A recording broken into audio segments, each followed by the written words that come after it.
What's up? Matt from Merchfab here. Today's video is going to be a little update on the Suzuki Samurai project, which I'd hope was going to be a quick turnaround.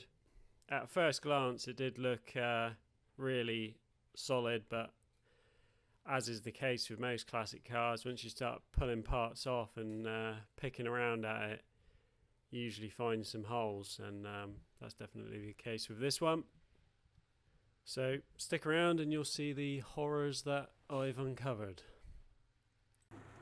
Right, so we had a bit of a wiring gremlin that I've been tracing and just found the cause of the problem.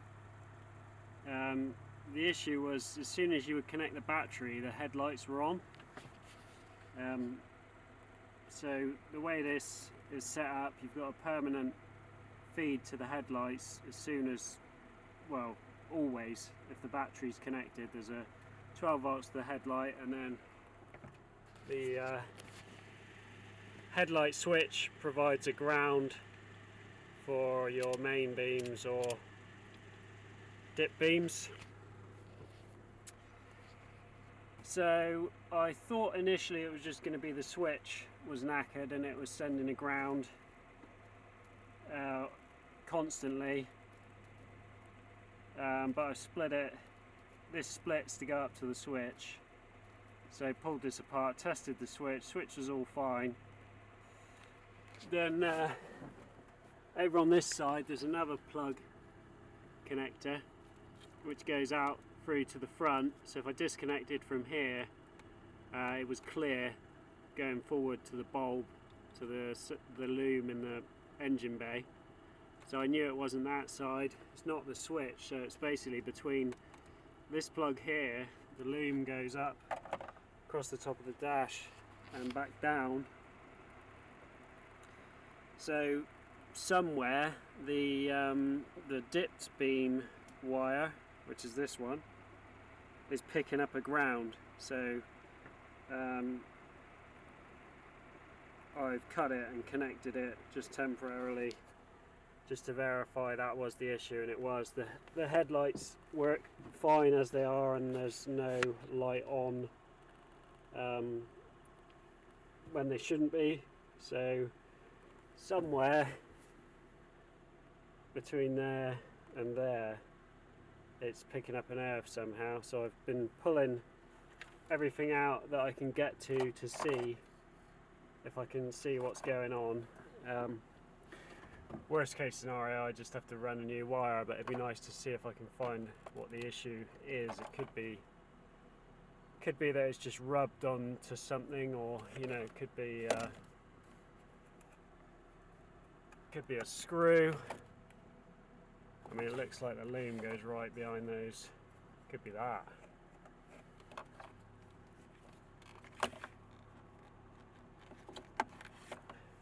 So I don't really want to take the whole dash out, but I'm just going to see if I can get some of this out and find the cause. If not, I'll just run a new wire through, and that's that sorted. But that's all the lights and everything all working, tested. Only thing that's not working is the horn, so that's the next job.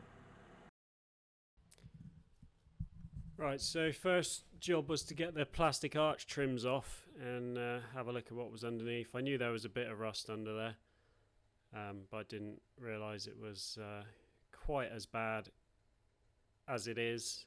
The design is really poor design, the way they've sort of sandwiched loads of pieces of loads of panels together, and it obviously just traps moisture in there. So the inner, outer and the return piece that holds the arch is basically completely rotted through on both sides. I removed the bumpers and just got everything out of the way so I could just see the full extent of it. The fronts are actually okay. There's a little panel there which just bolts on, which was rotted out, but that's an easy fix. These whole front wing assemblies just bolt on, so I could just replace the whole front wing, but it doesn't really need it. This is Henrik giving me a hand with this one. We're Henrik's in the same space that I'm in. I'm working out of a shared space at the moment. So Henrik's got a couple of jobs he needs a hand with, and he's helping me out with this one, which should get me through it a bit quicker.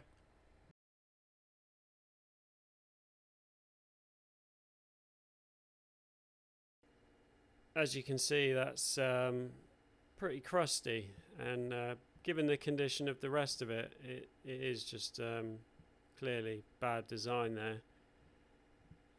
Now this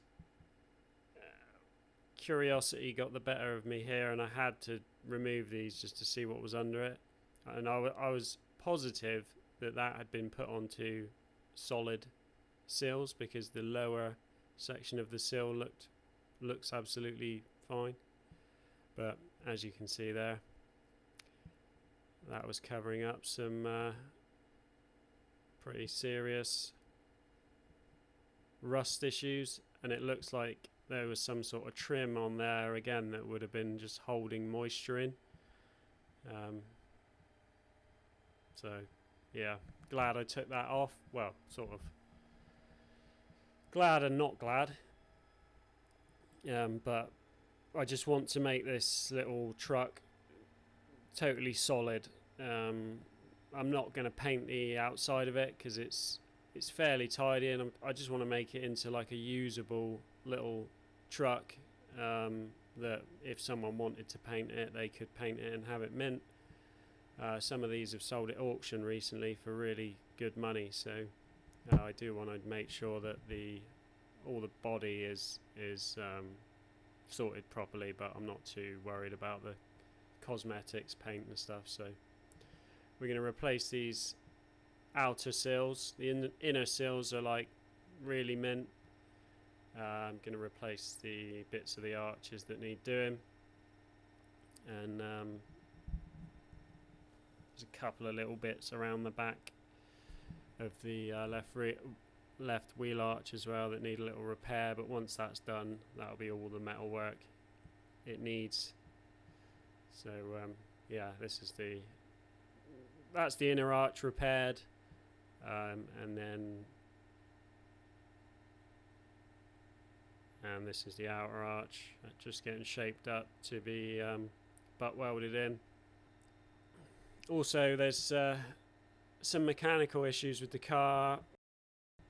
So when I did take the car for a little test drive, you could hear it clunking front and rear, and I realised it was where it had a lift kit fitted without longer shocks, so the springs had been sort of pulled down to fit these extension block things in, looked like someone had DIY made them.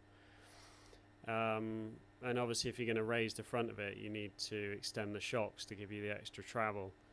So the shocks were topping out. So I got some standard length leaf spring hangers and all new bushes, because these were really sort of falling apart, although they were still fairly difficult to get out. But I got a full set of poly bushes and standard height spring shackles, so that should hopefully sort the handling out.